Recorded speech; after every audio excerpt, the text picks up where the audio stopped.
Good morning বন্ধুরা। এই যে প্রতিদিনের মতন ঘুম থেকে উঠে ফ্রেশ হয়ে যে আমি বিছানাটা পরিষ্কার করে নিয়েছি, গুছিয়ে নিয়েছি। তারপরে এই যে আজকে সকালেই না মানে এত কিছু এই ডাল আগের দিনে তরকারিটা ছিল গরম করে খেয়ে নিয়েছি। তারপরে একটু বেলার দিকে এই যে করেছিলাম ডালের বড়া। বাড়ি ছিল না মা, আজকে গেছিলো একটু কি বললো? মানে বাইরে একটা দরকারে কাজে গেছিলো। তো দুপুরে এটা আমি করবো, সকালে রান্না হয়ে গেছিলো 10টার মধ্যে সব কিছু, মানে ভাত, একটা ভাজা, ডাল। তো আমি একটু বড়া করছিলাম, বড়া করতে করতে মনে হলো একটুখানি এর মধ্যে পুঁই পাতা দিলে কেমন হয়। পিছনে গাছ ছিল তো চলে গেছিলাম পিছনে পাতাগুলো তুলতে। এই কচি কচি পাতাগুলো আমি এখান থেকে নিয়ে নিলাম, নিয়ে পাতাগুলো নিয়ে আমি পরিষ্কার করে ধুয়ে কুচিয়ে ওই মানে ডালটার মধ্যে মিশিয়ে দিয়েছিলাম।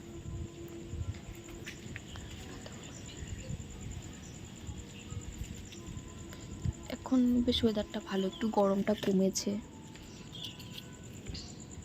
বৃষ্টি হচ্ছে কখনো হচ্ছে না, হলে ওয়েদারটা এখন ভালো আছে, মানে আগের মতনই গরমটা আর নেই।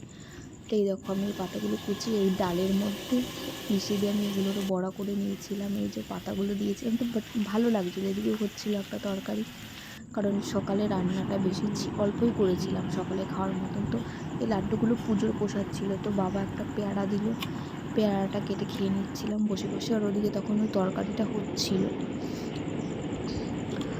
এই পেয়ারাটা খাচ্ছিলাম। মা গেছিল, বাড়ি ছিল না, পৌরসভায় গেছিলো একটু, কাস্তাপাড়া পৌরসভায় একটা কাজে, মানে একটু দরকারে গেছিলো। তারপরে এই যে একটু প্রসাদটাও খেয়ে নিলাম।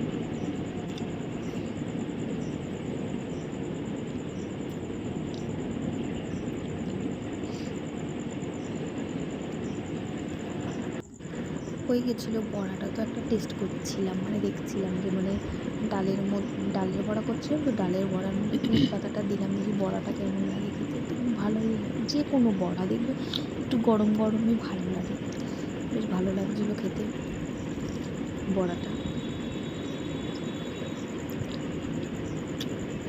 তরকারিটাও বসানো ছিল।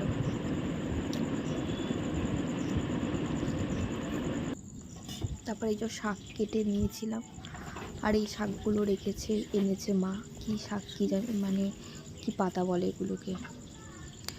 আর আমাদের জানো তো মানে কিছু কিনে আনলে না, মাই লঙ্কাগুলো না, মানে এগুলো কিনে আনলে না মানে রোদে দেয়। তো ভিডিওটি এই পর্যন্তই, ভালো লাগলে লাইক কমেন্ট শেয়ার। এটা